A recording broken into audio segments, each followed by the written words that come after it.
Hello बच्चों, तो कैसे हैं आप सब। आई होप कि आप लोग बहुत अच्छे होंगे, अच्छे से स्टडी आप लोग कर गए होंगे। तो आज हम इस वीडियो में देखने वाले हैं कक्षा 10 के प्रश्नावली 13.1 का क्वेश्चन नंबर 7। बोला है कोई तंबू एक बेलन के आकार का है जिस पर एक शंकु अध्यारोपित है।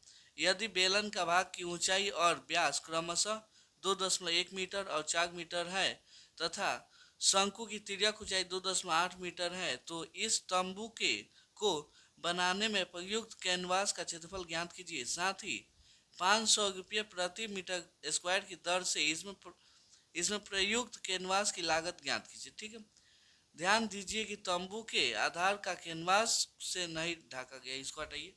चलिए हम आपको यहाँ पे समझाते हैं।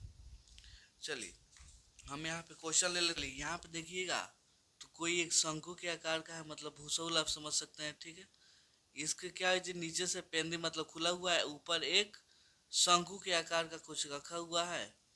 यहाँ पे देखिएगा तो इसका व्यास दिया है कितना जी, 4 मीटर दिया हुआ है। यहाँ से इसको ऐसे कर दीजिए। अगर व्यास इतना है तो इसका भी व्यास इतना ही हो जाएगा। इसका त्रिज्या कितना हो जाएगा, 2 मीटर। यहाँ पे तिर्यक ऊंचाई दिया है कितना जी, तिर्यक ऊंचाई यानी एल का मान दिया है 2.8 मीटर। यहाँ पे इसका ऊंचाई दिया है कितना जी, 2.1 मीटर। ठीक है, कोई दिक्कत नहीं है। हमको इसी का क्षेत्रफल ज्ञात करना है। तो यहाँ पे लिखते हैं हल। सबसे पहले जो दिया है उसको लिख लेते हैं। दिया है, क्या दिया है जी, यहाँ पे देखिएगा तो बेलन का व्यास कितना दिया है जी, व्यास यानी डी का मान दिया है 4 मीटर। तो यहाँ से हम त्रिज्या निकाल सकते हैं, इसलिए त्रिज्या इक्वल टू फॉर्मूला क्या हो जाएगा जी, d/2 यानी 4/2 इक्वल टू 2 मीटर आ जाएगा। ठीक है, कोई दिक्कत नहीं है। यहाँ पे तिर्यक ऊंचाई कितना हो जाएगा जी, तिर्यक ऊंचाई तिर्यक ऊंचाई यानी आपका एल का मान दिया है यहाँ पे 2.8 हो जाएगा, 2.8 मीटर। कोई दिक्कत नहीं है। और कुछ दिया है, बेलन का ऊंचाई दिया है क्या जी, बेलन का ऊंचाई ऊंचाई यानी एच का मान दिया है कितना जी, 2.1 मीटर। हमको इसका क्षेत्रफल निकालना है। तो यहाँ पे आते हैं कैनवास का क्षेत्रफल।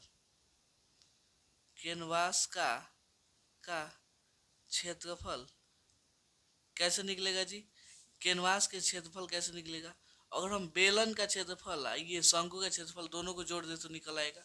तो यहाँ पे लिखते हैं बेलन का क्षेत्रफल, बेलन का क्षेत्रफल प्लस शंकु का क्षेत्रफल।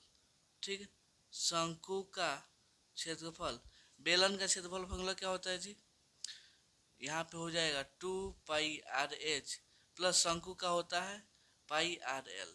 कोई दिक्कत नहीं है। यहाँ पे देखिएगा πr, इसमें भी πr, तो πr को बाहर निकाल लीजिए। यहाँ बच जाएगा 2h, यहाँ पे l। पाई का मान 22/7, आर का मान कितना जी, 2। कितना जी, 2 चल गया है तो 2 हो जाएगा। यहाँ पे 2 इंटू एच का मान 2.1 प्लस एल का मान 2.8। 22×4 = 44 हो जाएगा, बटा में 7। यहाँ पे 2 चल गया है, 2 ध्यान दीजिए। सॉरी, ये 2 तो खत्म हो गया। इसमें देखिए 2 में 1 से गुना होगा 2, दशमलव है तो दशमलव 2×2 = 4, यहाँ पे 2.8। यहाँ पे 44/7, 4.2 और 2.8 जुटेगा तो 8×2 = 10, 4×2 = 7। कितना आ गया जी, 7.0 को हम 7 लिख सकते हैं। यहाँ पे 7 से 7 घट के 44 मीटर स्क्वायर आ गया। कितना है जी, इसका कैनवास का क्षेत्रफल आ गया। अब उसके बाद से हमको लागत निकालना है। तो चूंकि 1 मीटर स्क्वायर का लागत दिया है, 1 मीटर स्क्वायर कैनवास की लागत कितना दिया है जी, 500 रुपया दिया है, 500। तो 44 मीटर का कितना हो जाएगा, इसलिए 44 मीटर स्क्वायर कैनवास की लागत। तो 500 में 44 से क्या होगा जी, गुणा। तो 5 चौका 20, हासिल 2, 5 चौका 20, 2 22। कौ जीरो है, दूगो तो दूगो लगा दीजिए, इतना रुपया आ जाएगा। यही क्या हो गया जी, इसका पूरा लागत हो गया। ठीक है, तो उम्मीद करता हूँ आपको ये क्वेश्चन बहुत अच्छे से समझ में आया होगा। तो चलिए मिलते हैं अगली वीडियो में अगले क्वेश्चन के लिए, तब तक के लिए धन्यवाद।